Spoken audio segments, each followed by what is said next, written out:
విత్తనములు చల్లడానికి కర్షకుడు వెళ్ళాడు. అతడు చల్లుతున్న సమయంలో కొన్ని విత్తనాలు దారి పక్కన పడి తొక్కబడ్డాయి. ఆకాశ పక్షులు వాటిని తినివేశాయి. మరికొన్ని విత్తనములు రాతి నేలను పడ్డాయి.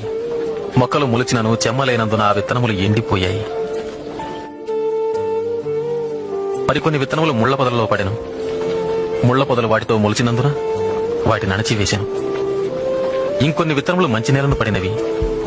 ఆ విత్తనములు మొలిచి పెరిగి నూరంతలుగా ఫలించెను. విత్తనము దేవుని వాక్యం. త్రోవ ప్రక్కన పడిన విత్తనములు ఎవరనగా వారు వాక్యం వింటారు, కానీ అపవాది వచ్చి వారి హృదయంలో నుంచి సందేశాన్ని దొంగిలించుకుపోతాడు. వారి నమ్మి రక్షణ పొందకుండాట్లు చేస్తారు. రాతి నేలను పడిన విత్తనములు ఎవరంటే వారు వింటారు, సందేశాన్ని అంగీకరిస్తారు కూడా, కానీ వీరు లేనందున కొంతకాలం మాత్రమే నమ్ముతారు.